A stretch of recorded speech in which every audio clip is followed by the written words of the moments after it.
kailan, ganito paggawa ng tamales dito sa amin, dito sa Ilocos Region. Ito, bulilit tawag dito ay ito ay galunggong. Yan, sariwang sariwa, tapos suka, tapos asin, tapos dahon ng saging. Ganito ang proseso. Suka. Ayan. Tapos asin.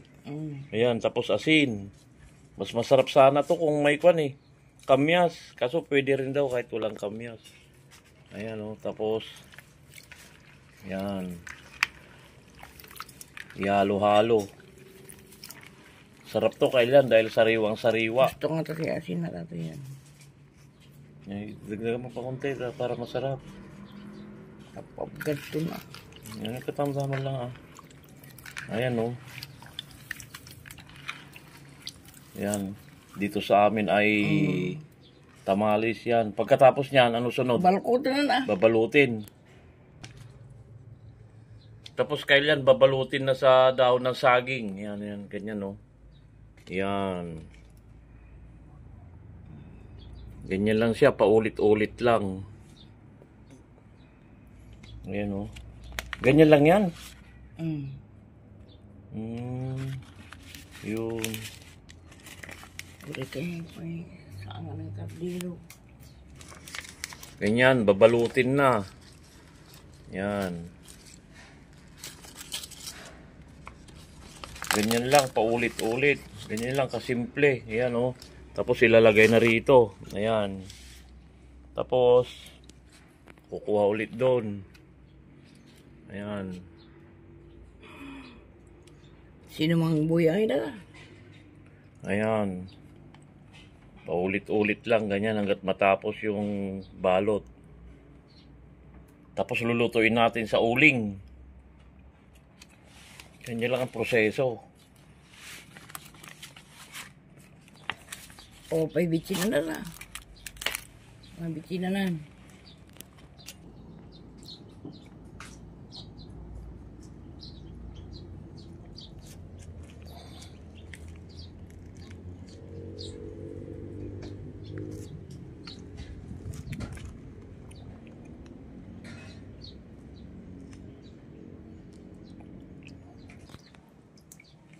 Ayan, kailan no, nakailang balot na. 6 na yata yun o 5, ganyan lang ang proseso. Paggawa ng bulilit. Dito sa amin, dito sa Ilocos Region. Yan. Yan na, marami na oh. Ayan oh, ayan. Ayan ulit. Isa na lang yan. Ayan. Ganyan lang. Tapos ilulutuin na. Ano lalagyan pa ng tubig yan? Ay, di suka na. Ayan o. Tapos ilagay rito. Ayan. Tapos meron pa isa. Ganyan lang, kabilis. Ayan o.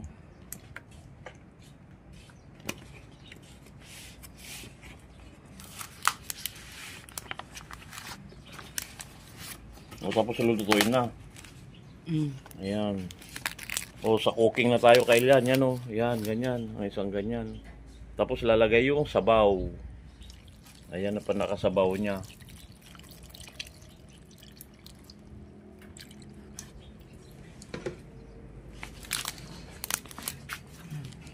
Ayan. Ito pinagpa-uling ka rin. Ayan. Susunod dito ay lulutuin na natin sa uling para mas masarap. Ito na kailan, dito natin lulutuin sa uling. Para mas masarap yan, nagbabaga na. Pwede na natin ilagay. Ito yun oh. Ilang balot to lahat? Ilang piraso? Ayan oh, marami na. Mga 8 o 7 ka siguro. Ayan, sasalang na natin. Ganito ang proseso dito sa amin. Paggawa ng tamales. Hindi ko lang po alam kung sa inyo rin po kung paano paggawa yan. Ganyan lang oh. Ganyan lang. Hanggat maluto na. Yan, tamales ng mga Ilocano. Yan. Meron akong pagbibigyan Mga balikbayan from Spain. Yan. Sana masarap ang kinahinatnan. Ito na siya, kumukulo na ngayon. Sandali lang ito. Ayan o.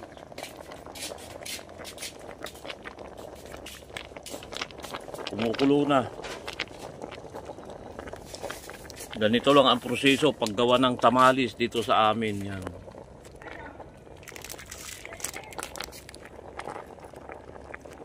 Tuloy-tuloy lang mga kailan.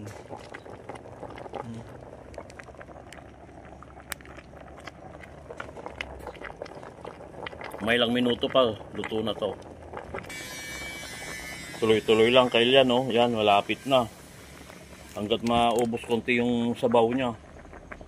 Sarap po. Tamales ng mga Ilocano. Yan. Linuto natin sa uling para masarap. Ayan yan, oh. Grabe.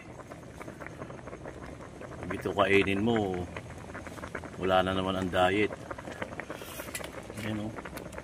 Medyo marami pa sabaw, maya-maya konti. Tamales ng mga Ilocano.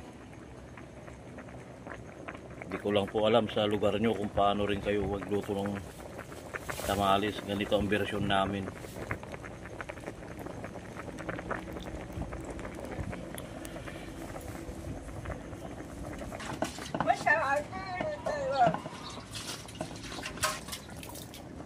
Ito kailan, luto na oh. Titikman na natin to. Mga 1 oras niluto para masarap. Para ma-absorb yung kanya. Yung lasa. Ayan, tamales. Titikman na natin. Ito na kailan yung finished product niya oh. Sarap na. Oh, ganyan lang ang tamales. Ayan. Sarap na. Sariwang-sariwa. Nandito na lang kailan. Ganun ang simpleng proseso ng pagluluto ng tamales. Hanggang dito na lang. Salamat sa panonood. I love you all.